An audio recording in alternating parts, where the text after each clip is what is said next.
É isso aí, todos. Bom dia, boa tarde, boa noite, boa madrugada. Mais um episódio do Café com Zaca começando. E dessa vez vai ser um episódio bacana, fantásticos aí, ó. Antes de tudo, eu quero agradecer nossos patrocinadores, hein? Mandar um abraço pro pessoal da Luciana Magazine, o pessoal da Merlin Brindes, a Mercavejo Consultoria em Marketing, Academia Estúdio Vita, a Netflix, a Vox FM, o Regional, os Refrigerantes De Vito, a Fidelidade Clean, a Revista Estampa e a você que está aqui com a gente.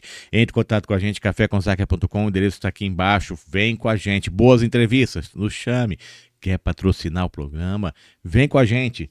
Vários locais e audiência bombando, graças a Deus. Graças a vocês também. Muito obrigado. E falando isso, agradecimento. Quero agradecer mais um parceiro que está aqui hoje. Põe no centro da terra, que eu quero agradecer ao Flávio Godella, não é? É isso. Bom dia. Como é que você está? Tudo bem? Eu tô ótimo, graças a Deus. Que bom. Há alguns anos. Conseguimos nos encontrar agora novamente, né, cara? Você viu quanta coisa aconteceu do dia que a gente se falou? A gente se falou, acho que é um ano praticamente atrás. Essa frase foi legal, estou bem há alguns anos. Há alguns anos. Que doido, é isso que as pessoas têm que entender, né, cara? Então você tá preparado para bater um papo não leve, começar pesado para depois colocar uma coisa leve, né, cara? Eu vou por onde você guiar. Não tenho nada a esconder, graças a Deus. E pelo contrário, a ideia é que esse papo possa promover nas pessoas uma ajuda de alguma forma. Acho que começa assim, né? A mudança com aceitação. Exato. Se a gente não fala do que a gente vai falar hoje aqui, vai ficando um tabu como é há alguns anos, né? Mas hoje não tem mais como esconder. Já há muito tempo a gente sabe que esse problema está dentro das casas, né? Então, antigamente era o vizinho, a pessoa distante, era o maconheiro da rua lá longe. Sim. Não anda com ele, não. Agora é meu filho, meu sobrinho, meu pai, né? Então... É isso aí, gente. Então vocês estão preparando para as histórias de Godella aqui no Café com Zaca. E vamos começar do início, Godella. Eu quero começar lá do início. Quem foi você do início? Aquele menino de infância. Porque aquele menino que não tinha maldade em si, ou tinha, não sei, mas aquela criança que começou a aprender. Da onde você surgiu? Como é que veio o Godella no mundo aí? Eu sou filho de um casal que era de Uchoa e se mudou para Catanduva. E aí eu nasci aqui. Cresci, como toda família de classe média ali, tinha meu pai e minha mãe em casa, meu pai saía para trabalhar e eu pouco o via, né? Então ele tem uma criação um pouco mais reservada, digamos assim.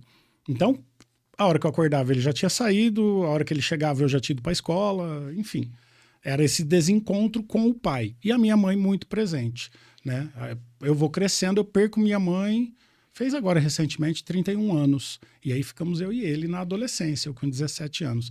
Mas ali na escola, era uma pessoa extrovertida, sempre fui extrovertido, mas eu tinha um componente que foi fundamental para eu tomar o caminho que eu tomei, que era o que a gente chama hoje de Maria vai com as outras, né? Eu queria fazer parte das turmas. E para fazer parte das turmas, eu era o que fazia o diferente. Então, se eu andasse com o pessoal que jogava bola... Eu ia andar com chuteira na mão o dia inteiro, com meião e tal. Como eu quis ser sempre aquela pessoa descolada, lá do fundão, já na quinta série, quarta, sexta, que hoje é sexto ano, né? Eu já andava com o pessoal mais underground. E aí, para ser aceito, eu extrapolava os limites do que eles faziam. Então, se eles xingavam a professora, eu jogava o apagador, sabe? Se eles zoavam o amiguinho, eu passava do limite. Sempre. Eu não conhecia limites. Né? Então isso, analisando agora, né, em retrospecto, sim, a gente vê que eu já tinha esse perfil de não seguir regras, de não aceitar limites e de fazer de tudo que eu pudesse para ser aceito por aquela turma que naquele momento eu achava que era interessante. As turmas foram mudando e eu fui aumentando essa falta de limites. Sem limites, né? Isso. Vamos aproveitar que eu quero molhar as palavras. Eu gosto dessa aqui, ó. Essa aqui é água, sabor. Essa aqui é tangerina, Lucas? É isso, né? Eu não enxergo mais que situação. Qual que você gosta aí, ó? Você tem um energético da De Vito, Canibal, refrigerante aqui, ó. Guaraná Diet pra você também. Essa é igual a tua de limão, né? Essa é muito boa também, eu também tô enxergando pouco, viu? Aqui Bate-papo dos idosos. Pois é, Mas vamos pois mudar é. Café com Zaca pro bate-papo dos idosos. Aqui, Enquanto não calam nossa boca, ainda tudo bem que eu sei que é você pela voz. A situação daqui a pouco vai ser assim, cara. Eu te reconheci pela voz. Foi isso aí mesmo. Ainda bem que vai ser pela barriga. Mas vamos lá. Vamos começar então aqui. Eu quero o pessoal entender justamente isso. Você já iniciou a tua vida falando justamente isso. Você seguia fluxo da vida porque você não acreditava muito em você, né? Porque quando a gente não acredita, a gente tem que ter algum local para sobrevivência, vamos por assim, da Terra, né? Então você viu uma turma e falou assim, eu gostei dessa turma. Na verdade, já estava dentro de você ser um pouco meio maluco, né? Já. É muito... Era uma timidez, né? De certa forma, porque eu não era o menino padrão. O que eu chamo de menino padrão? O menino que na escola forma time de futebol, que fica correndo ali descalço. Eu gostava de ler. Eu era para outro lado. Então eu tinha uma timidez. Para tirar essa timidez, como a gente tira geralmente? Entra num grupo. Sim. Porque aí no grupo a individualidade some. Você tá ali no meio, você é o grupo. Né? Você não é mais um indivíduo, você é aquele grupo. Só que ali tinham coisas, eu sou adicto, né? Eu já era adicto. Aquilo só foi fomentando cada vez mais as minhas compulsões. E aí, para fazer, quando eu encontro turmas que usam droga, pessoas que eu admirava, mas que tinham no seu caráter um uso de substâncias, eu acabo, não, eu vou fazer também. Não é só isso, né, Daniel? Mas tem muito disso. Ele tá fazendo, eu vou fazer também para ser aceito. Não adianta, é a turma que a gente ama. Hoje a gente tem essa noção. Quando jovem, a gente não quer escutar ninguém. Exato. Mas, felizmente ou infelizmente, a vida é isso. Se você quer...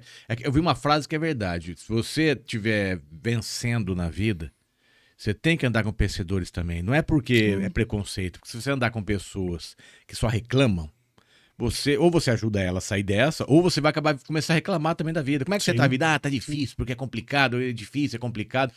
Você vai ficar igual. É a energia, né?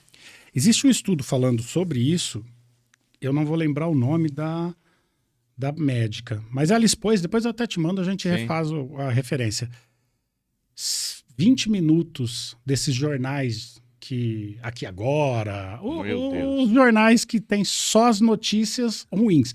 Existe coisa ruim na sociedade, mas também tem coisa boa. Só que o que vende, o que dá clique é a desgraça, né? E aí 20 minutos assistindo isso te dá 5 horas de pseudodepressão. Teu cérebro começa só a se alimentar daquilo, teu corpo começa a responder numa baixa, não tem jeito para nada. Então assim, se você é o tal do pensamento positivo. É isso mesmo. Se você senta numa cadeira e fala não tem jeito, cara, não vai ter. Se eu levanto para vir aqui, para falar contigo, e pô, vai ser ruim, com certeza vai, porque eu vou fazer ser ruim. Eu tô com aquilo na mente. Agora, se eu posso acordar arrebentado, posso acordar todo destruído, dor nas costas, ter dormido mal, mas não, vou lá conversar com o Daniel, pô, meu amigo há tantos anos, vai ser legal. Ainda que talvez não fosse, essa energia torna a coisa melhor, entendeu?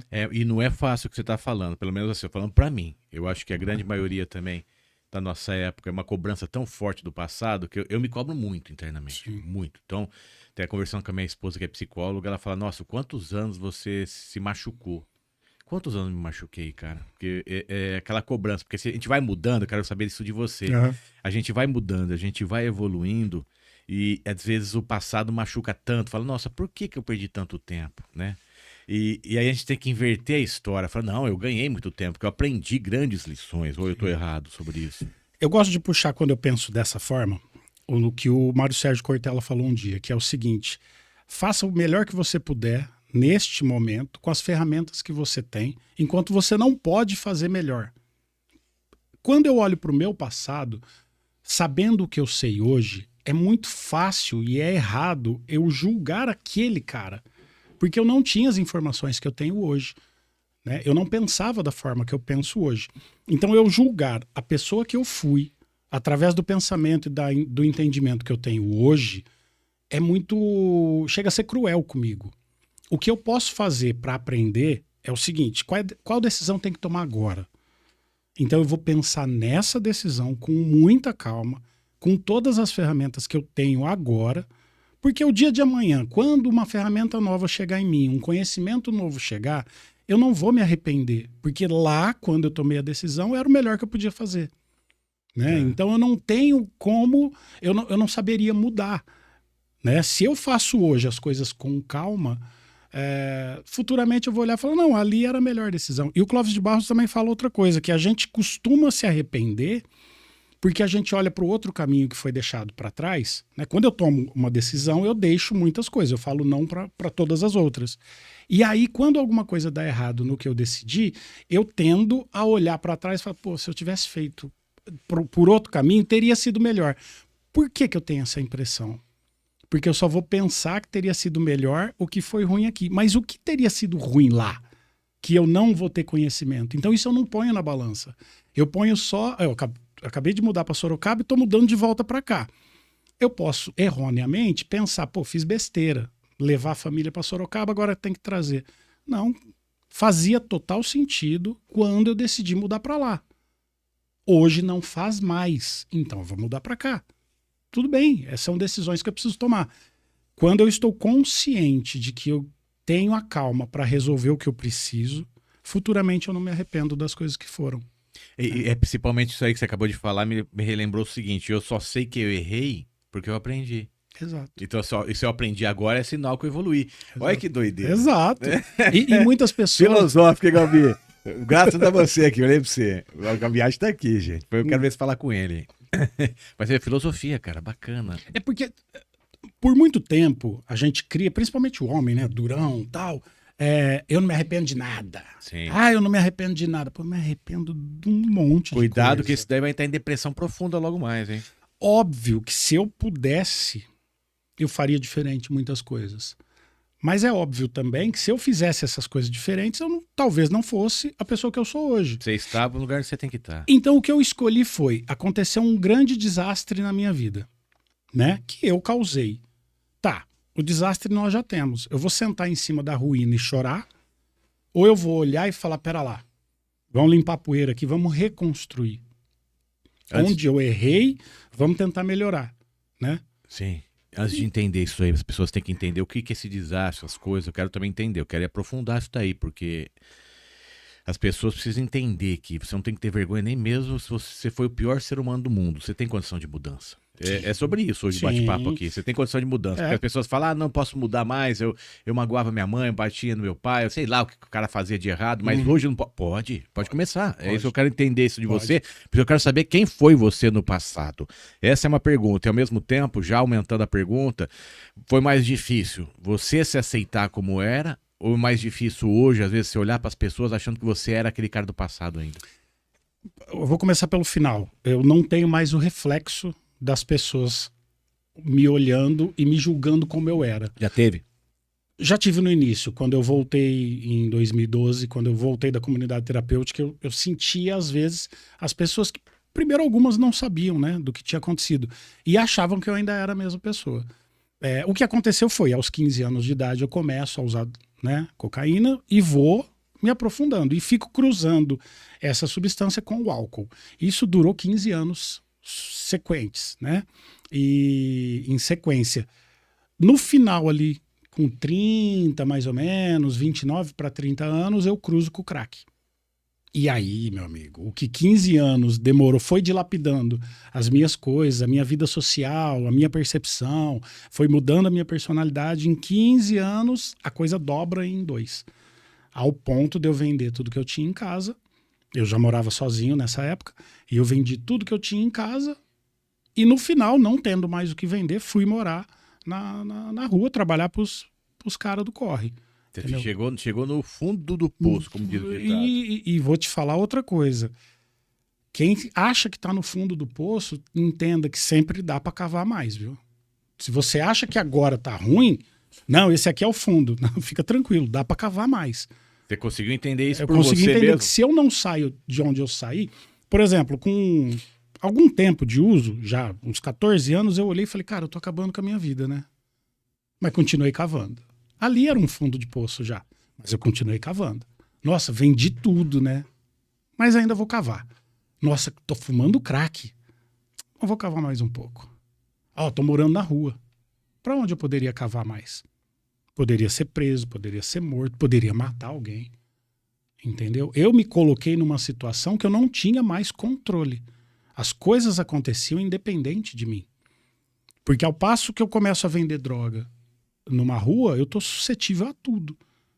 Desde o pessoal que é meu patrão, desde a segurança pública, que vai impedir que isso fique acontecendo ali na rua, desde os moradores que podem, desde uma menina que você pode se envolver e essa menina... Então, eu me coloquei numa situação que eu não tinha mais o controle, né? E nem o controle do meu próprio vício. Porque eu só acordava para usar e dormia usando. Aí chega um momento que eu falo assim, cara, eu vou parar de cavar. Porque não tem fim. É isso Não que eu quero tem. dizer. O fundo do poço, ele não acaba. E você tinha essa convicção. Eu lembro quando eu fiz pós-graduação em dependência química e estresse mental. É uma coisa que eu lembro direto, eu relembro isso. Primeiro, as drogas a gente paquera.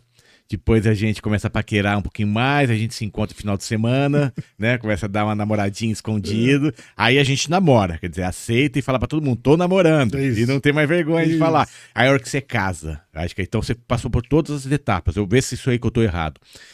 Mas ao mesmo tempo, todas as etapas, tinha algum momento que você falou assim, caramba, que merda, que vida que eu tô fazendo? Tinha isso, eu não lembrava, não dava tempo. Não dá tempo. Não dá tempo.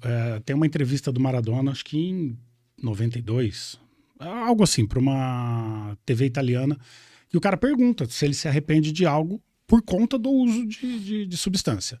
Né? Lógico, foi um ótimo jogador e tal, mas tem algo que você se arrepende por ter entrado nessa vida? Ele falou, me arrependo de não ver minhas filhas crescerem, porque passou rápido demais. Eu pisquei e todas estão grandes. Porque o tempo passa sempre. Essa percepção que nós temos hoje, né, segunda, terça, quarta, isso não tinha na minha época de uso, porque eu usava todo dia. Pouco importava que isso já no final, né? Lá no final, Sim. Não tinha mais o dia, não tinha hora, Não tinha obrigação não tinha pra momento. nada, né? Porque é só de procurar droga. Eu vou usar se eu tenho, e se eu não tenho, eu vou arrumar um jeito de ter. Então, se eu conseguir um dinheiro, eu vou usar. Se eu tô usando e acabou o dinheiro, eu já tô pensando em como que eu vou conseguir mais. E a abstinência realmente transforma você no selvagem? As pessoas ficam malucas, desesperadas, fazem qualquer coisa pela droga? É praticamente. Lógico que a gente ainda mantém alguns pilares, mas eu acho que esses pilares, quanto mais eles são confrontados, mais eles caem. Né? Então, tipo assim, eu não vou roubar, ou eu não vou pedir. Eu sou um cara que eu nunca assaltei, mas eu furtei. Então, quando a pessoa não tá olhando, eu peguei. Furto. Não quero problema pra mim, eu não quero confronto. Na verdade, você nem pensava que era um furto. Você fala, vou pegar isso aqui Não, pra comprar. é uma oportunidade. Pra comprar um negócio. É uma oportunidade. É uma doença, né, cara? E eu criava essas oportunidades, né? Porque eu ia nos locais já pra...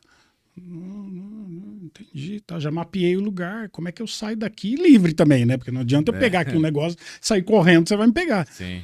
Aí, quando a gente toma consciência do caminho que tá tomando, isso foi acontecer quando realmente eu tava na rua. Antes disso, era difícil eu me conscientizar. Por quê? Eu ainda morava, eu ainda comia, eu ainda tinha uma vida social. Pessoas preocupadas com você, buscando você. Ah, você tá muito magro. Não, é que eu faço uma dieta. Tô aqui, tô empurrando com a barriga. Quando eu acordo na rua, no meio dos predinhos, com um balde de água na cara dos traficantes, tipo assim, o que você tá fazendo aí, meu irmão? Isso não é lugar de dormir. Eu falei, cara, mas a rua tem lugar, né? Eu não sabia que tem, não é assim.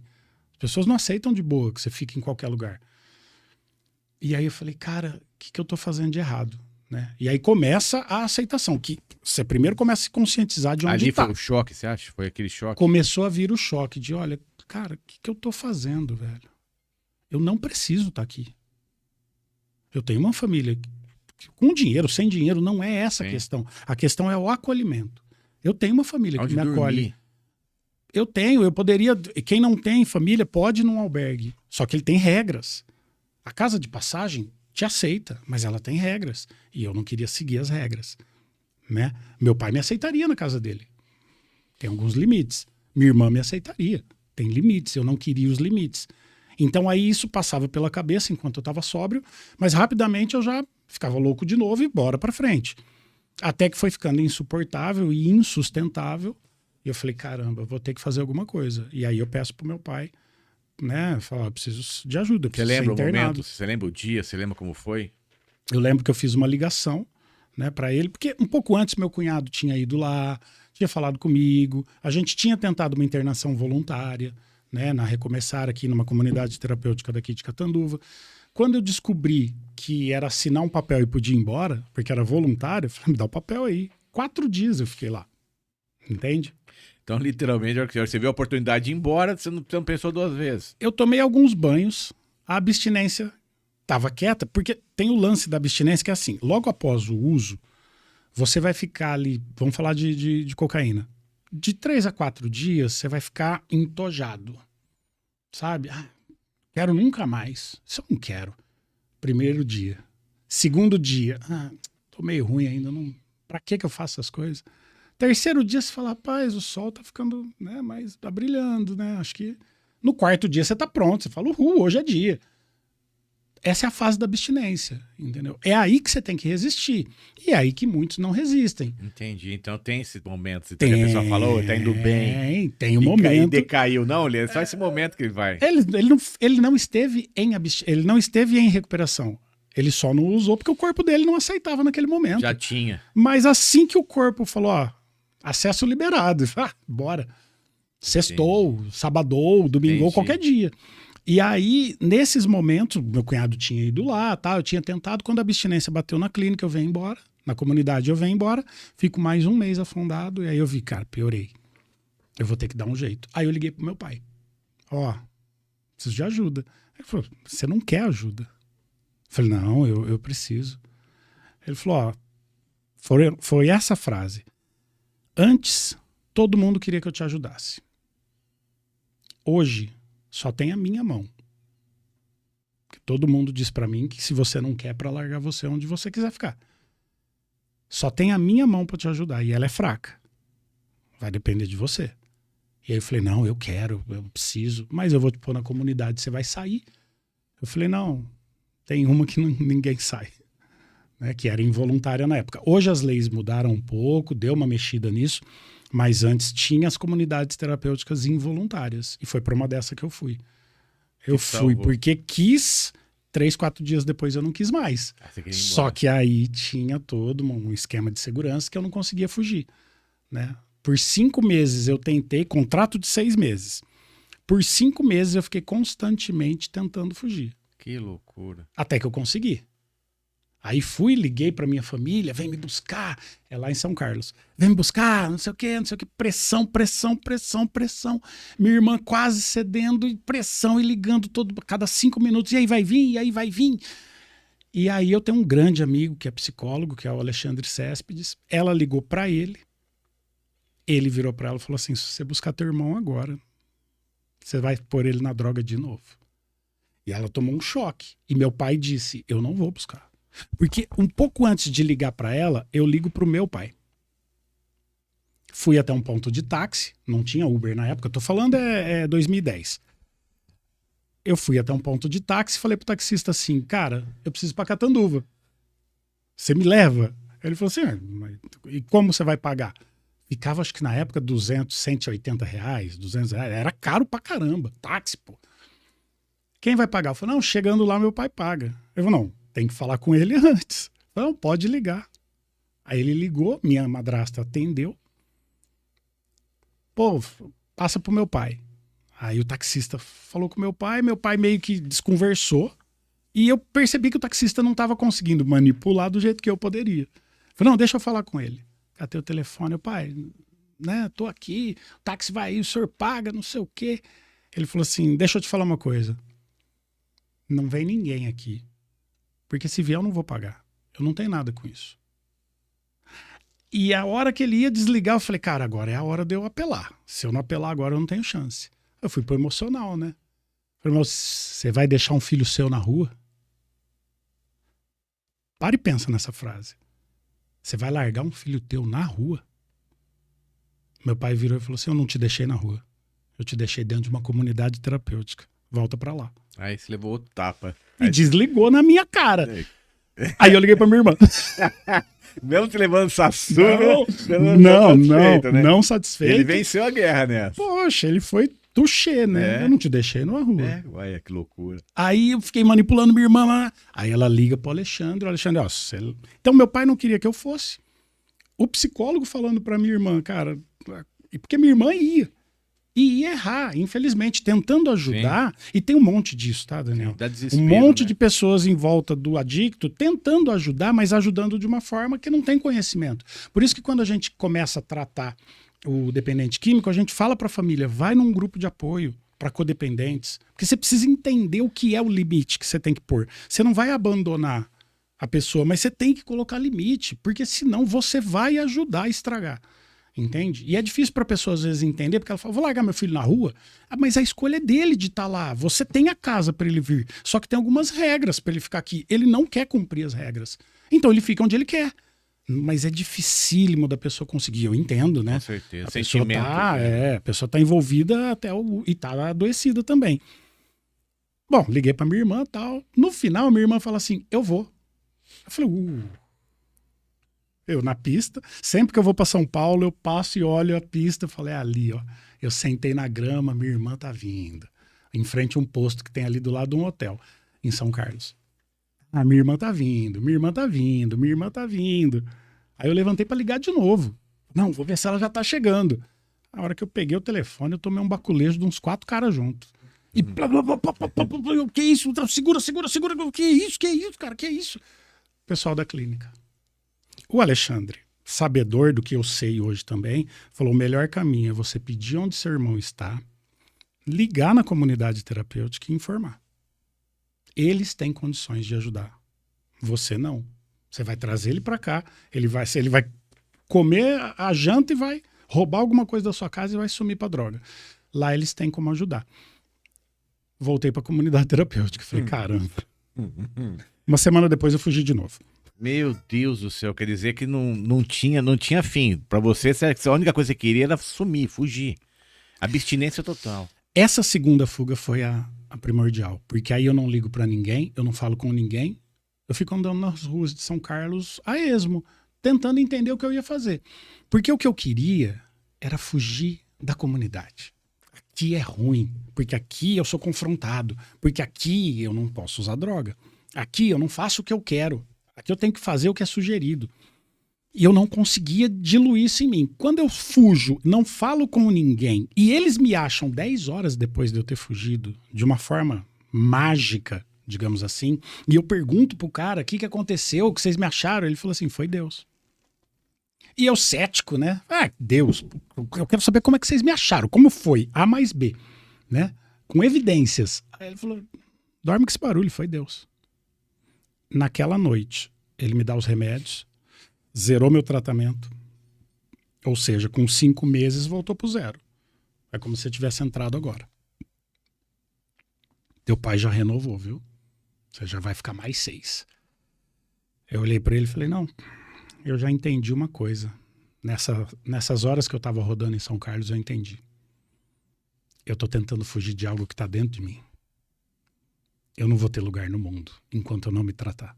Porque onde eu estiver, a condição que eu me coloquei vai estar comigo.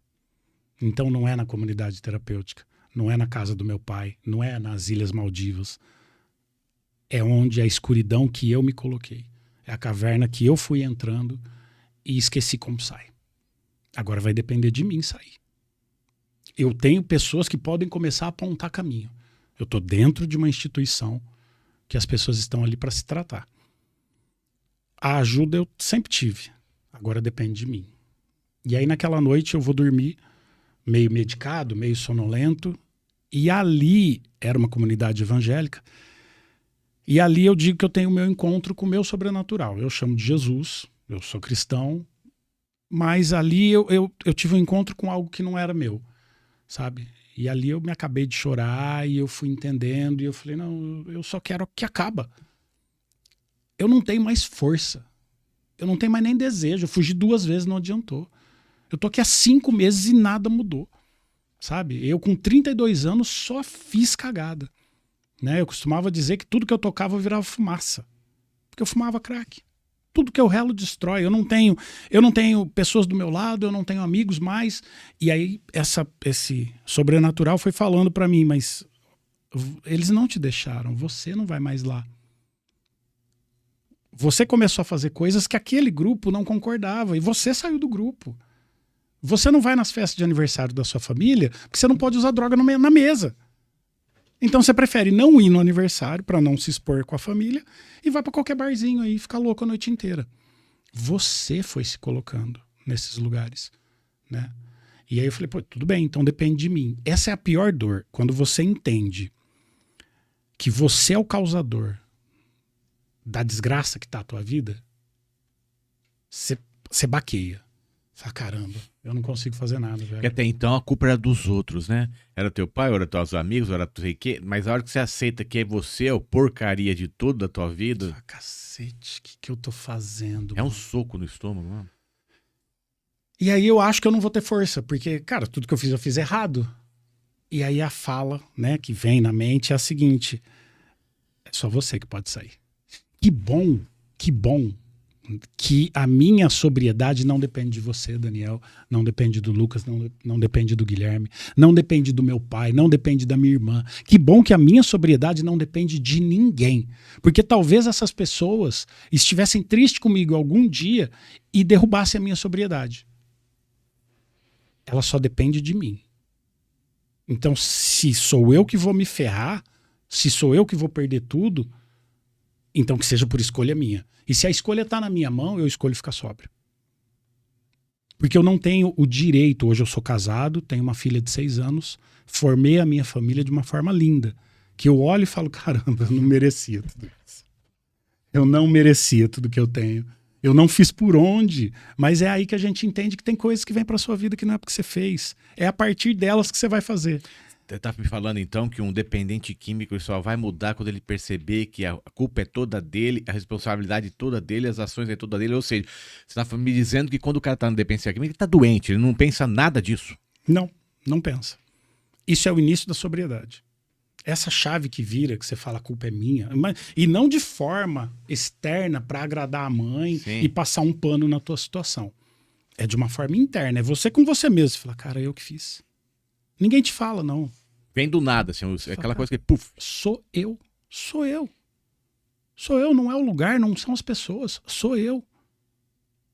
E independente se um dia me colocaram na frente de uma droga e eu ali, sem entender, usei. Eu não sou mais aquela pessoa, eu já entendi hoje como que é. Então essa pessoa não tem mais culpa, porque ela tem a responsabilidade dela, só que ela não tem mais domínio sobre a minha vida. A partir do momento que eu descobri que eu uso, o domínio dos outros acaba, é o meu domínio. Né? A não ser que eu te amarre numa cadeira e fique te injetando substância, do contrário, eu posso ter injetado a primeira. A segunda, aí você começa a tomar consciência do que é aquilo e é você que busca.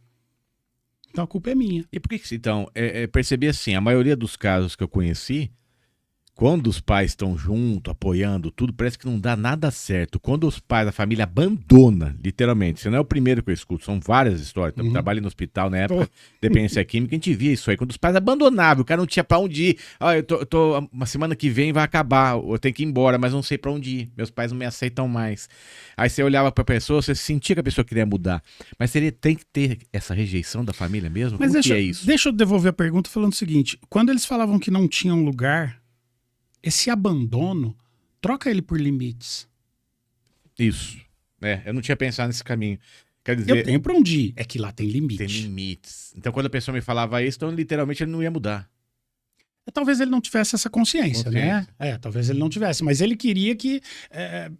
muitos ficam em comunidades e depois querem trazer para si um parabéns por ter passado. Olha, parabéns que você tá sóbrio. Festinha. Parabéns, meu amigo. Eu não fiz mais que a minha obrigação de ser um ser ativo na sociedade, de melhorar a condição em volta.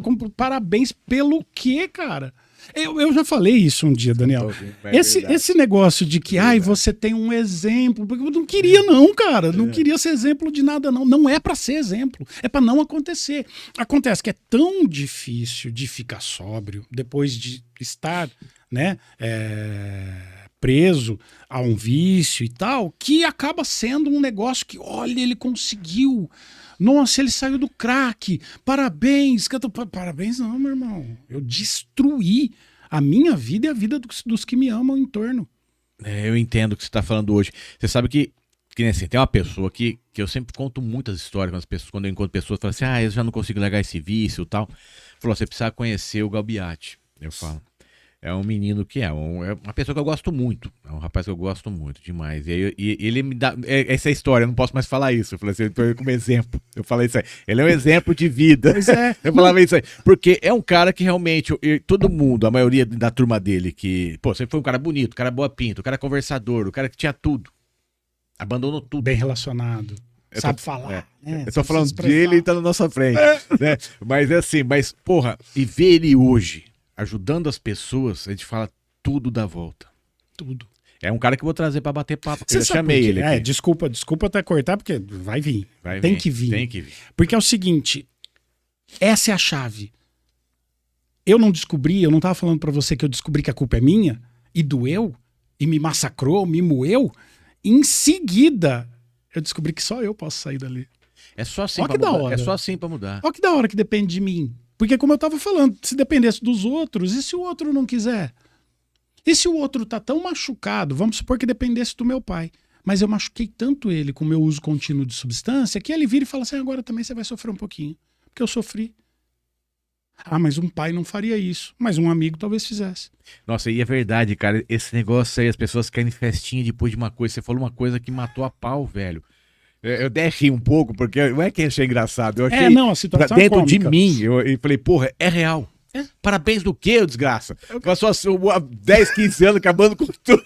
Agora tá bem, festinha. Não, agora eu fiz o segundo, o terceiro, o quinto passo e agora eu tô bem. Meu amigo, vai comer um pouquinho de feijão ainda, calma. Porque calma, tem muito tempo ainda, né? Calma, porque se você é imbuído dessa condição de comemoração rápido, você acabou de sair de um tratamento. Entenda bem, sair de uma fase do tratamento, porque o tratamento não acaba. Eu estou em tratamento. É isso que eu ia falar. Ao resto da vida. Eu tenho uma doença crônica, né? Que é fatal, incurável, chame do que quiser. Enquanto eu estabelecer os meus limites, como eu estabeleci no início da minha recuperação, enquanto eu respeitar os limites que eu estabeleci, eu tô curado. Mas é condicional. Não existe cura, então é isso que você tá falando. Não tem cura. Não é que tem cura. Você consegue aprender a viver de outro modo. Ela tá viva dentro de você até hoje, é isso? Ela tá viva dentro de você. Dá vontade. Se eu tomar um dedinho de cachaça, provavelmente eu não vou usar droga hoje. Mas em 6 meses você vai me ver usando. Porque eu começo a legalizar o comportamento de recaída. Eu começo a aceitar que tá normal. Aí, hoje, eu fico muito louco. Fico bêbado e não dá nada. Aconteceu, foi legal. Eu falo, olha lá, eu não tinha problema com bebida. Meu problema era a droga. Aí, sábado que vem, eu fico chapadão de novo. Falo, lá, não tem problema. E aí eu começo a ficar chapado várias vezes, de bebida. Um dia, minha mulher vai ter falado algo que eu não gostei direito.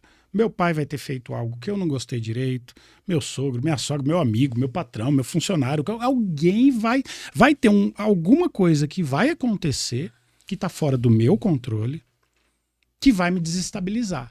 E naquele dia, a hora que eu beber, eu vou falar, você quer saber? Bate a merda. E aí abandona. E aí eu vou usar. Então, eu sei por causa que nem eu tive o vício do cigarro, eu tenho vontade de fumar todo dia. Sim. Que é uma das coisas que eu vejo até ex-dependentes não conseguem largar o cigarro. O cigarro, ele é uma das dependências mais difíceis. Apesar dele não te causar a perda das funções, não te deixar chapado, ele só age ali para instigar o teu sistema nervoso central, né? Ele te dá uma sensação de acalmar no início, mas depois ele é estressante, né? E você condiciona. O cigarro tem muito a ver com hábito. Você condiciona as coisas. Acordei, tenho que fumar. Eu fumei 17 anos. Acordei, eu tenho que fumar um cigarro. Tomei café, tenho que fumar um cigarro. Acabei de comer, tenho que fumar um cigarro. Estou estressado, tenho que fumar um cigarro. Isso é condicionado, né? Isso aqui é condicionado. É o vício do vício. É a desculpa do vício, né? É o hábito. O hábito a gente consegue trabalhar e mexer. Só que ainda vai sobrar o corpo pedindo. Tremor, nossa, eu não fumar um cigarro. Não. E aí é onde a gente tem que entrar com outras ferramentas, entendeu? Ou existe hoje chicletes. Enfim, isso vai acabar entrando quase que numa redução de danos no cigarro. Eu consegui, Um adesivo, eu um aprendi chiclete. nisso aí. Eu aprendi que todo dia vem 5 minutos de vontade. A hora que você consegue passar esses 5 minutos, você não fuma. Isso todo dia. Minha esposa fala pra ela isso. Fala assim, olha, vai vir a vontade. Vai ser a vida inteira, porque ela tá parando de fumar. Eu falei, vai ser a vida inteira isso. Não adianta você achar que você parou. Não vai parar nunca. Porque ele vai vir todo dia. Você vai ver uma pessoa fumando, mesmo aquele cheiro horrível, você fala assim, nossa, que cheiro horrível. Aí você vai embora e fala assim, nossa, você fica, eu fumava tal cigarro, você começa a lembrar de coisas. Então, o vício, eu acho, não sei se é assim, porque eu só usava cigarro. É também. Vem aqueles 5 minutos. A droga, ela pede um pouco mais de tempo. A crise de abstinência, ela vai durar um pouco mais. 10, até meia hora, tá? Se você resiste... Porque o que acontece, né? Quando você... O que é o uso da substância? Né? E eu acabei nem te falando. Eu falei, né? Psicanalista, consultor em independência química. Nós vamos falar disso. Trabalhei nas clínicas. Então, o que eu estou falando aqui não é só a minha experiência. Tem também tudo que eu estudei, 15 anos, para dizer. Se você consegue... quando você começa a usar a substância, você começa por N fatores, tá? Vai ter muitos fatores aí envolvidos. A maioria dos dependentes vão ter ali uma situação de abandono paterno, seja emocional, seja físico. Geralmente o abandono vai estar envolvido, tá? E principalmente o paterno. Porque é o limite, né? Na família tradicional, cada um no seu lugar, você vai entender que quem põe o limite é o pai. A mãe dá mais amor, acolhe mais. Quem é o limitador, isso Freud vai dizer também, quem castra. Por isso que tem o lance do complexo de Édipo, que o menino disputa com o pai o lugar de estar do lado da mãe. Então essa disputa ela existe. Da menina vai ser ao contrário, vai ser com a mãe, que é o complexo de Electra. Então você vai ter esse problema ali. Se você não é resolvido ali, rompe, não aprendeu a ter o limite, o pai não foi presente, não te colocou no teu lugar, e não é colocar no lugar com grosseria, não é isso. É frustrar a criança. O adicto é um grande bebê que não sabe ser frustrado. Fala pra mim um agente do universo que pode fazer o que quer sem consequências. O que ele quiser. Um bebê. O bebê, ele vomita em você, você limpa, não faz nada com ele. Ele joga um negócio no chão, quebra, você não faz nada, você não vai bater nele. É um bebê. Como é que você vai bater nele? Como é que você vai culpá-lo, responsabilizá-lo? O adicto ele é um grande bebê, ele não sabe lidar com as consequências. Entendi. Então ele não foi frustrado de uma forma correta, se é que existe uma forma correta, tá? Mas ele não aprendeu a se frustrar, sabe? A não ter o que ele quer na hora que ele quer, do jeito que ele quer. E aí ele vai fazer o quê? Ele vai buscar a droga, porque ele quer, ele é rebelde, ele rompe os limites. Lembra que eu te falei mais cedo? Eu rompo o limite, eu não tenho limites. Hoje eu aprendi a me impor limites, mas eu não tinha. Fui eu que tive que ir lá e bater a estaca e falar, não, aqui é um limite pra mim, porque os outros não conseguem me limitar, porque eu não aceito. Eu vou romper. E não é orgulho falar não, viu? É algo que eu não queria que fosse assim. Mas eu acabo não respeitando. Quando alguém me impõe um limite, eu vou achar um jeito de fazer do meu jeito. Entendi. Sabendo disso, eu começo a aceitar. Não, é isso aqui que eu tenho que aceitar. O Daniel falou que é para eu sentar aqui e ficar quieto.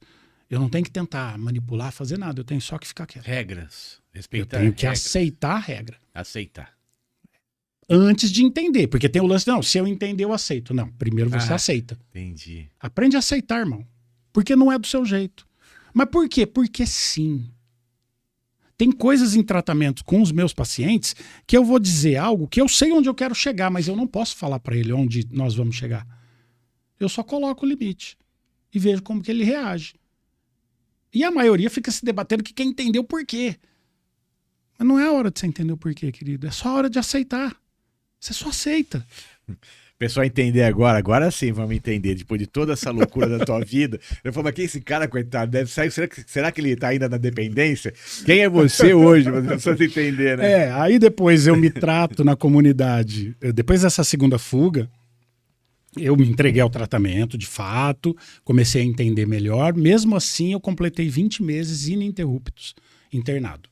Então, fiquei por 20 meses numa internação única. saio de lá, aconteceu meus perrengues, isso é papo para outros dias, mas teve todos os perrengues, tem as histórias engraçadas, tem as histórias tristes. E aí eu saio da comunidade e venho para Catanduva. Começo aqui, o que eu vou fazer? Né? Eu começo a frequentar uma igreja, né? Pô, vou colocar meu espiritual em dia. Começo ali devagarinho, não vou me envolver com ninguém agora, eu era solteiro, vou continuar porque não é hora de eu fazer nada, porque isso pode mexer errado comigo. O emocional, então vamos esperar um pouquinho, vamos indo. E começo já a me oferecer, dali um tempo, nas comunidades terapêuticas para levar meu testemunho. Ó, posso ir aí falar com os meninos? Ah, mas você tá sóbrio há quanto tempo? Há 2 meses. Espera mais um pouco.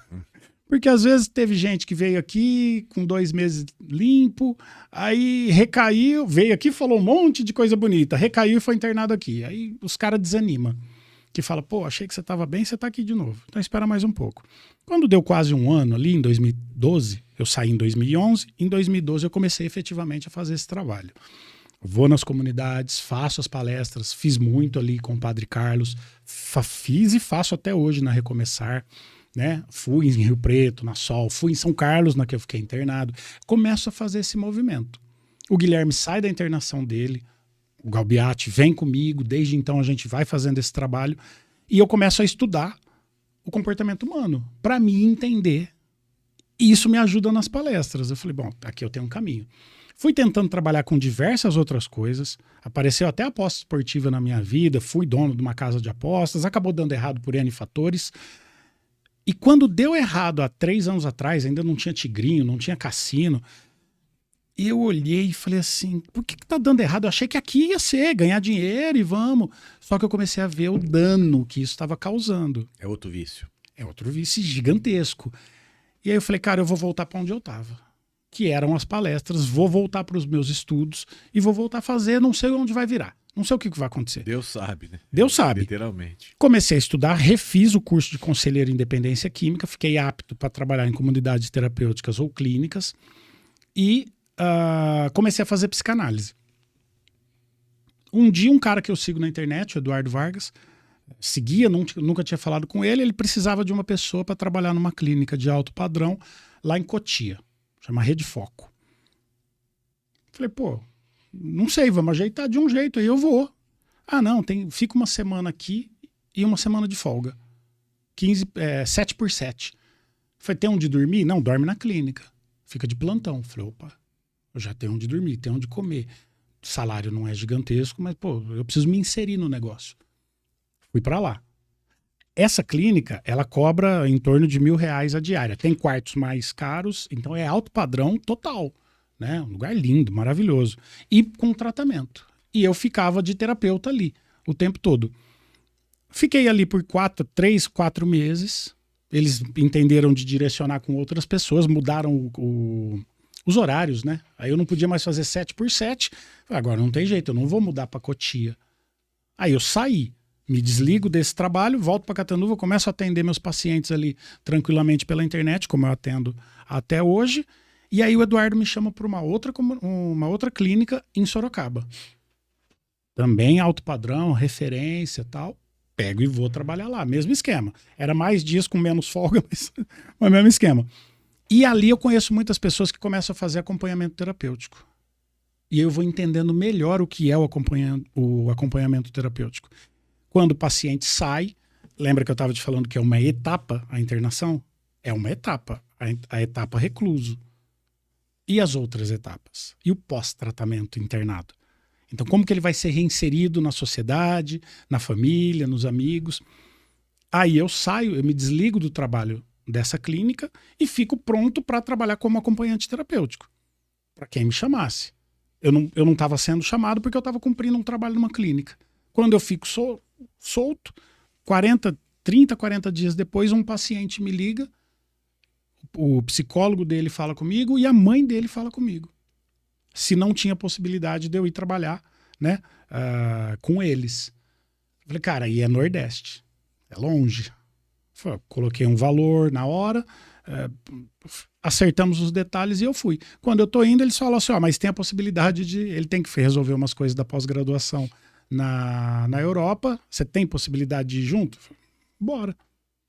E aí eu fico 90 dias ininterruptos com ele, Fiz essa viagem Portugal, Alemanha, Áustria e voltei, acompanhando ele. Fico na casa dele, a gente constrói um ambiente para ele. Então ele tem um psiquiatra, um psicólogo e tinha a mim.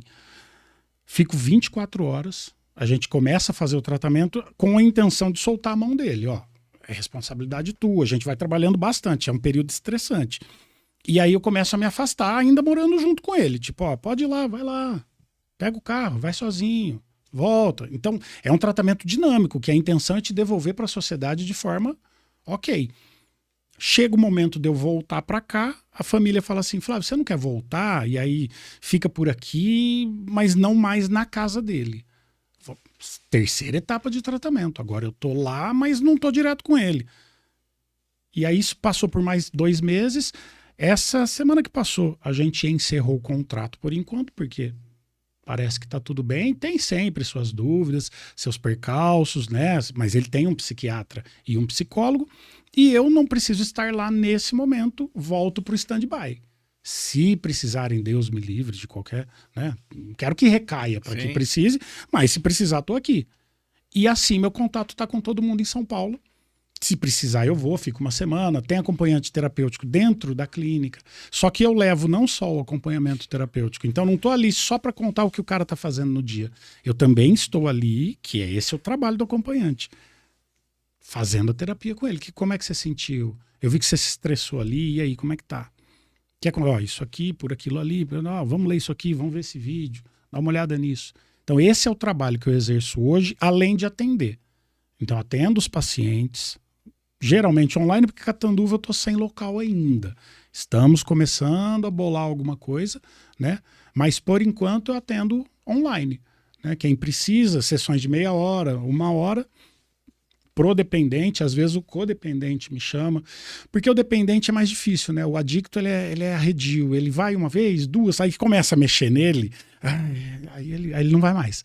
Aí ele não tá na hora, ele muda pro dia, porque é onde é para incomodar, né? Se terapia for para ficar bom, é bate-papo de bar, né? Sim. Então, terapia é para incomodar, é para... E você mudou literalmente, então você fala que a tua vida hoje é água pro vinho. Caraca, quando eu olho, Daniel, e eu vi.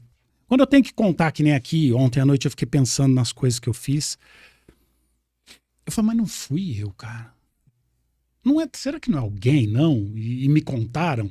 Essa história, será que não... Porque eu não... Sinceramente, eu não tenho o sentimento de ter vivido aquilo. Te entendo. Sabe? Eu me habituei há tantos anos a estar sóbrio que eu não vejo a possibilidade de eu estar fora dessa situação, sabe? É estranho, porque parece que é... E aí a espiritualidade vai dizer, né? Nova criatura, nova pessoa. Sim. Para mim, com a minha... Aí eu só posso falar de mim, né? Porque a espiritualidade é muito particular. Mas para mim é isso. Eu construí uma nova pessoa. Ao ponto de eu entender hoje que eu não tenho o direito de tirar o pai da minha filha de casa para usar droga. Perfeito. Aprofunda nisso. Eu não tenho o direito. Não é mais sua de vida desmontar só. A minha família para usar droga. A tua família em primeiro lugar. Essa é a frase. Quando ele fala família em primeiro lugar... É a minha sobriedade em primeiro lugar. Tá. Acima de tudo. Eu costumo dizer que no aniversário de 15 anos da minha filha, se ela vier com uma taça de champanhe e falar, papai, você só vai me fazer feliz se você tomar essa taça comigo, eu vou falar, você vai chorar. Porque eu não vou tomar. É a minha sobriedade antes. Sempre e de tudo. Porque sem ela, Daniel, eu não sou nada para eles. Se eu não estiver sóbrio, eu não vou estar lá. Aí a minha filha vai crescer sem um pai presente. Seja física ou emocionalmente. Porque a droga vai me levar de novo para onde ela levou. Então eu não tenho o direito de jogar com isso. Eu tenho responsabilidade sobre aquelas pessoas que me amam. Esse papo de que eu só faço comigo, o problema é meu. Balela. Você tem responsabilidade sobre as pessoas que te amam e sobre esse amor, porque você usufrui dele quando lhe faz, né? Quando lhe faz favor, aí você usufrui. E aí você não quer ter consequências. Não, minha mãe não tem nada a ver com a minha vida. Como não, meu irmão? Como que não tem? Meu pai não tem nada com isso. Não? Como não? Como que não? Não pedi pra nascer. Pô, mas tu nasceu. Não Essa é a tem coisa essa mais de não idiota pedir. do Mas mundo. é uma besteira, é um pensamento raso em si próprio. Isso. Porque eu não pedi pra nascer, mas ninguém pediu, mas tu nasceu. E aí, meu irmão? O direito que você quer pra arrebentar tua vida? Não. Aí você fala assim, mas não, Flávio. Não. Eu vou pôr um limite. Eu, pra conviver com o meu pai, existe um limite. Se eu ultrapassar esse limite, não tem convivência. Porque ele não aceita um filho drogado em casa. Entende? Eu, para conviver com a minha esposa, tenho um limite. Para conviver com minha filha, com a minha mulher, com os meus amigos. Óbvio que essa régua é mais baixa com os caras da... Se eu voltar pra noite, é óbvio que essa régua é outra. Para conviver com eles, eu tenho o quê? Sim. Porque aí se eu não estou no uso de substância, aí também eu não sirvo. O limite deles é o contrário. Você não pode ser careta. E hoje eu não sou nem careta, eu sou careta gourmet, né? Sou coxinha gourmet. Cara, você sabe o que é uma coisa que você me falou aí? Eu tava falando semana, eu converso muito com a minha esposa nessas partes, né? Graças a Deus eu tenho essa intimidade com ela de conversar. E eu falo, Laine, eu não tenho mais aquela vontade que eu tinha, que assim, nem pra assistir show. Olha, eu tô falando de um cara que tinha uma banda de rock. Caramba. O tempo inteiro, quarto, quinto, sexta, sábado, domingo, tocando. Vivi aquilo. Se você falar pra mim assim, pegar o microfone, subir no palco ou comer uma pizza com a esposa, vou comer uma pizza. Eu não tenho vontade. Não é. E antigamente, o meu maior medo era não dar certo a banda. Certo. Mas não era isso que eu queria. Hoje eu entendo que não era nada disso. Eu tô muito feliz em ser isso aqui. O podcast hoje me salva vidas. Eu falo que ou eu montar um psicólogo, ou eu procurar um psicólogo ou montava um podcast. Porque conversar com vocês durante 1 hora ou mais me transborda assim, é como se estivesse lendo um livro. A capacidade que eu tô tendo de conhecer cada um de vocês, cada história de vocês, cara, é muito profundo. E aí eu entendo. Foi uma fase muito legal de música, de bandas, com a maneira que eu trabalhei, vivi, mas não sou eu. Eu assisti ontem no YouTube lá o show que eu toquei com o Charlie Brown, lá com o Marcão.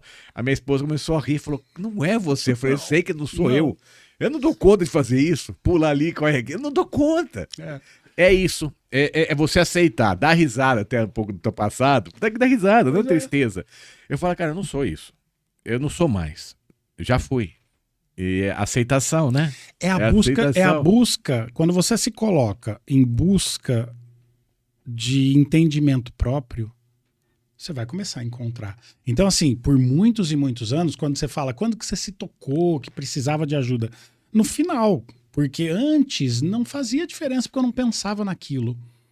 Então vamos que vamos vivendo isso aqui, vamos vivendo aquilo ali, irresponsavelmente e tal, e quem queria me puxar a orelha eu afastava, e sem perceber. Quando eu começo a perceber, e aí eu entro em tratamento de fato dentro da clínica, eu começo a tentar entender quem sou eu, do que eu gosto, porque eu era um reflexo das pessoas com as quais eu andava, né? Eu me deixava, isso não é culpa delas, eu me moldava para ser aceito. Elas nunca pediram para eu me moldar, tá? Tem uma outra simbologia que é muito forte. Alice no País das Maravilhas, tem um momento que a Alice vai falar pro gato, pra onde essa estrada vai?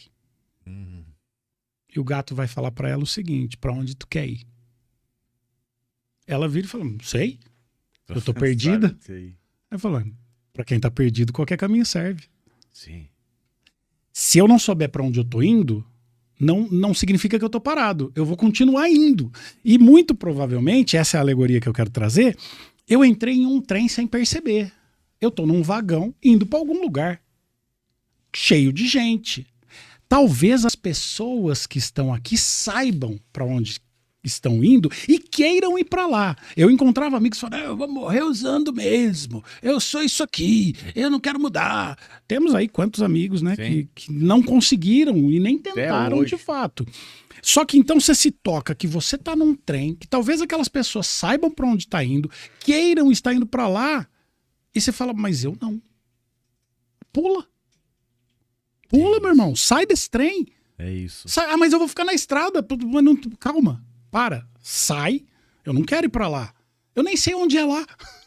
Sim. Eu quero entender para onde eu vou. Começa uma busca pessoal. Você vai começar a contestar o Deus dos teus pais, porque a gente tem poucos anos, eu diria, para querer algo, né? Tem filósofos que dizem que a partir do momento que você nasceu já estão escolhendo tua religião, estão escolhendo tua sexualidade, estão escolhendo tudo para você. E você vai crescer meio que dentro daquilo até você ficar o rebelde da adolescência de falar, não, peraí, eu não aceito que me digam o que é, eu preciso entender o que é. Eu preciso saber. Se hoje eu nomeio a minha espiritualidade de Deus, Cristo, é porque eu desmontei a que meu pai e minha mãe me colocaram.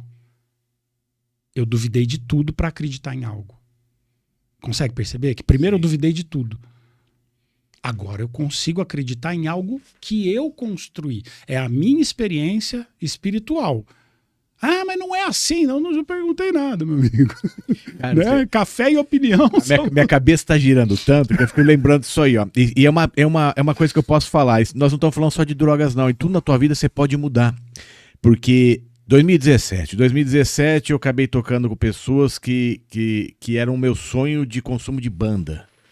Eu me espelhava a eles. Aí quando o vocalista morreu, eu perdi a vontade. Aí quando eu toquei com eles, eu falei assim, realizei um sonho, ponto. Só que quando ele me chamou para eu fazer um teste com um vocalista, para ser o vocalista dessa banda, isso pouca gente sabe, eu olhei para minha esposa, ele falou, vamos para Santos, vamos lá, tal. Eu falei para ela, eu não quero mais música. Porque a hora que eu cheguei onde eu queria chegar, porque era meu sonho de moleque, eu vou chegar onde eu quero chegar. Cheguei, eu vi que não era mais, e aí eu pulei. Então, quer dizer... Não.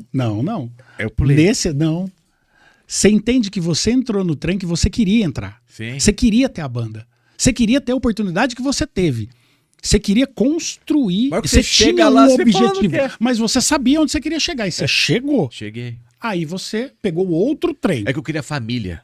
Exato. Porque toda a história de todos que eu achava que eram meus ídolos, eu percebi que era tudo louco.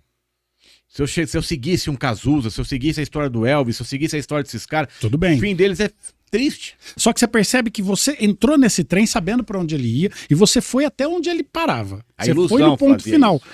Eu acho que era o teu desejo, era o teu propósito. Pode ser. E você se empenhou nisso e chegou. Eu continuo gravando tudo, mas não é mais prazer. Mas no momento que você chega lá, para onde você queria, eu entrei num trem sem propósito. Entendi. Você entrou com um propósito. Chegou onde queria chegar. Teve o convite. E aí você fala, bom, agora eu tô na estação e tem vários trem partindo. Sim. Um deles é esse, aceitar esse convite. E lidar com a consequência de repente, estourar, ou de repente também, dali um tempo, sim, entender que é outro caminho. Mas tem um outro trem aqui que é o da família. Tem um outro vagão partindo para outro caminho. Eu queria paz. Foi aí que eu decidi. E é o que você pegou. Não queria mais a noite, não queria mais essa vida louca de...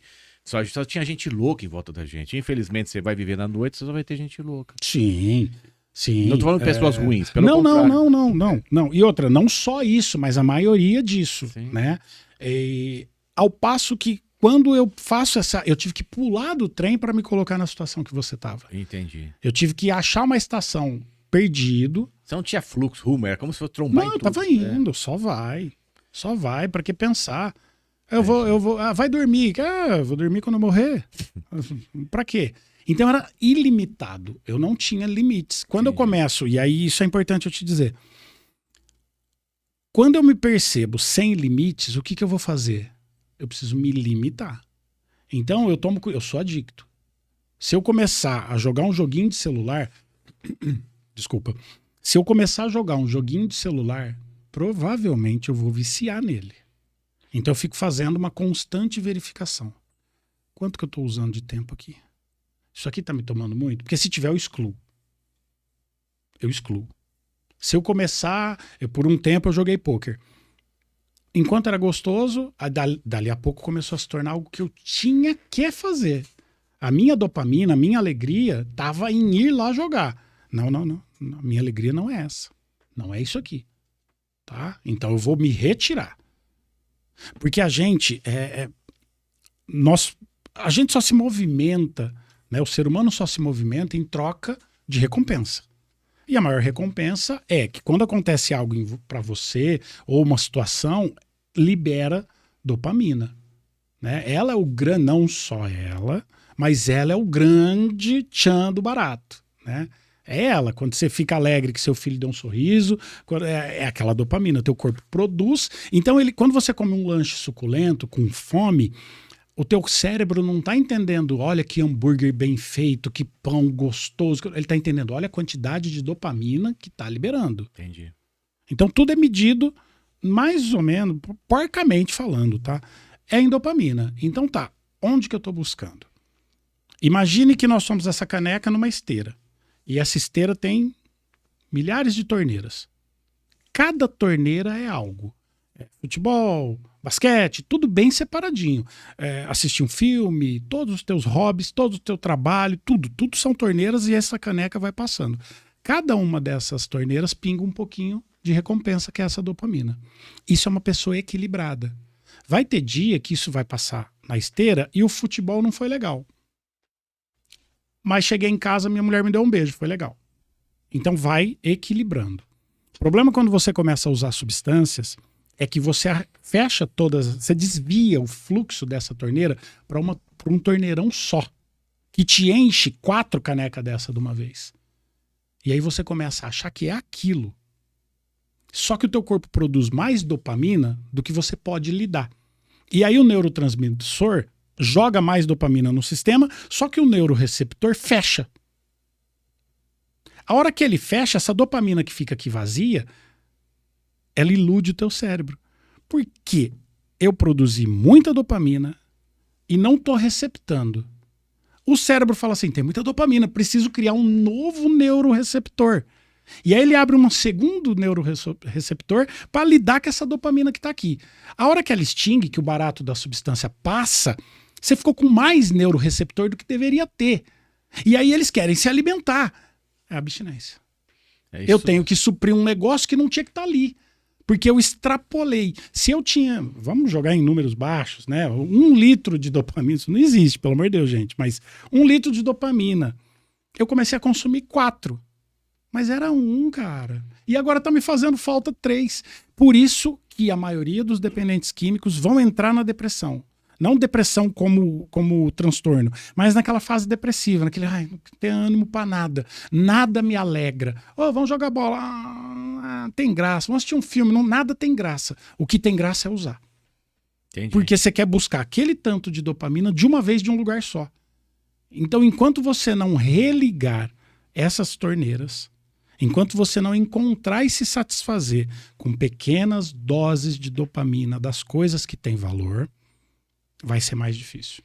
Isso é bom a gente entender, gente. Então vocês estão vendo esse episódio aí, é um episódio bacana, para refletir, entender e aceitar. A gente tem que aceitar principalmente o que a gente já fez, o que a gente vai fazer no futuro e aceitar realmente que nossa vida é única e dar valor a ela.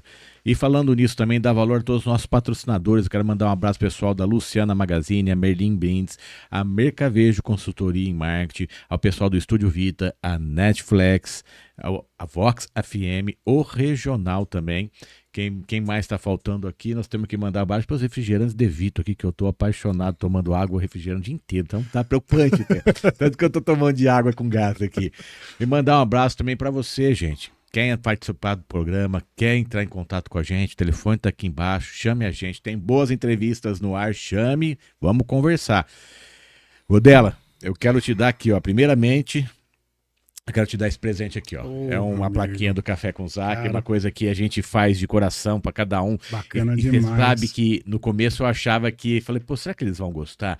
Cara, eu vejo assim, de A a Zinco. Uma pessoa me liga e falou assim, você sabe que isso aqui fica na minha bancada, fica na minha mesa, fica na minha sala. É uma recompensa. É um troféu. É.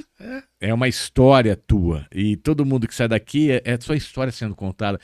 E nossa vida e o mundo tá tão egocêntrico, tão egoísta, que eu acho que poucos perguntam pra você como vai sua vida, como foi sua vida. Poucos estão preparados para lidar com a resposta. Então hoje eu entendo por que as pessoas saem daqui felizes. Porque é aquele momento teu com você e para as pessoas. É a maneira que você tá ajudando. Sim. E falando nisso, na nossa época tinha o orelhão. E essa é a parte que eu gosto muito de entender isso. Eu vou te dar uma ficha, cara. E essa ficha de orelhão, você tem 50 segundos para falar com você. Eita. Aquele menino novinho, aquele menino que perdeu a mãe, aquele menino que começou a sair sozinho pro mundo. E você tem 50 segundos para falar com ele hoje. Você com essa cabeça vai falar para ele hoje o que você falaria. Caramba. Muito provavelmente eu não saberia dizer né? Mas pensando rapidamente assim, seria algo no sentido de tome mais cuidado com cada decisão que você vai ter. Pense mais, reflita mais e busque entender melhor em você. E lide com as consequências. Lidar com elas você sempre vai conseguir, né? Mas pense bem em tudo que você está fazendo. Tome cuidado. Mas é um conselho de mãe, de pega o guarda-chuva. Pode chover. Esteja sempre preparado, porque pode chover. Quem é o Godella, para quem não gosta dele? Eita. Será que eu saberia? Talvez as pessoas possam me achar. Um dia eu participei de uma cadeira elétrica que em psicologia nem se faz mais, na clínica. E ali eu tive que ouvir o que todo mundo queria dizer e coisas até que não... que era a mais, né? E eu não podia abrir a boca. E ali eu ouvi muito que eu era arrogante, que eu era prepotente, que eu era dono da verdade, que eu era dono da razão, que eu era metido, que eu era manipulador, mentiroso. E eu acho que ainda sou todas essas coisas ainda estão em mim. Eu oro para que tenham sido, né, diminuídas. Mas eu acho que em alguns momentos eu posso passar essa impressão, sim. E quem que é o Godella para quem gosta de você? Bicho, eu gosto de crer que é alguém que eles podem contar. E quem que é o Godella para você? Eu só sou um cara que fez um monte de coisa errada na vida com ele próprio e abalou as outras pessoas também. E em um determinado momento começou a tentar fazer direito. E é o que eu tento fazer todo dia hoje. Eu não tenho o direito de ferrar a vida de ninguém. Eu não tenho obrigação de te ajudar, talvez. Mas muito menos o direito de te ferrar. Então, se não é para te ajudar, eu não tenho o direito de te atrapalhar. Só quero continuar, né? Se eu não tenho uma palavra boa para te dar, é melhor eu não te dar nenhuma. E olhando aqui para a tela da verdade, aqui para a câmera daqui da frente, deixa uma mensagem para os teus amigos, para os teus inimigos, para a família, para todo mundo aí, sobre você, aquele corte especial aí. Bom, talvez a gente nunca vai entender o que é a vida ou os porquês da vida. A gente só vai ter que lidar com ela. Então, como eu falei várias vezes aqui, tome cuidado para ter a decisão correta no momento certo. Porque a gente sempre vai pensar que fez errado, né? Mas se no momento que a gente tomou a decisão, a gente levou em consideração tudo que poderia, você não vai ter arrependimentos. Você só vai tentar aprender com o erro e seguir em frente. E de resto, cuidem dos seus, né? Abram o coração para escutar quem está ali do lado. Cada um tem um momento, cada um tem um tempo. Não é no seu, às vezes.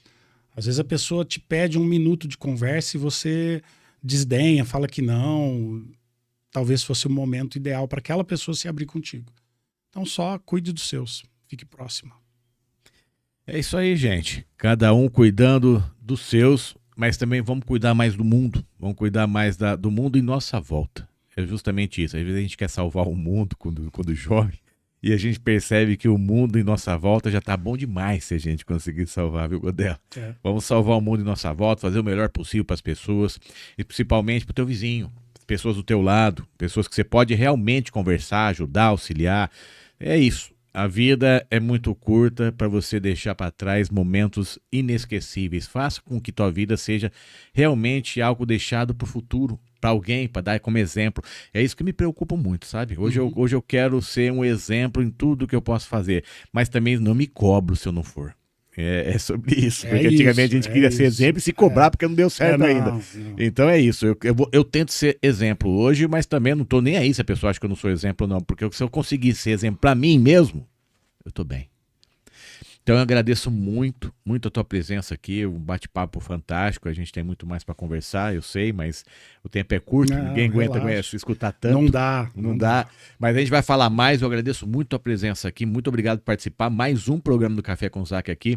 Eu falo que está arquivado para a eternidade, nosso bate-papo, daqui a pouco tua filha vai ver você quando ela tiver 40, 50 anos, o neto vai estar vendo você, essa história tua, e eu vou estar lá. Eu falo que eu sou eterno em cada um de vocês, porque eu vou estar lá em cada história.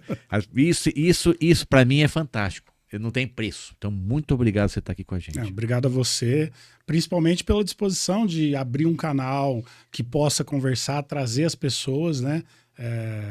Para contar suas histórias e essas histórias poder ir para o mundo e auxiliar quem puder.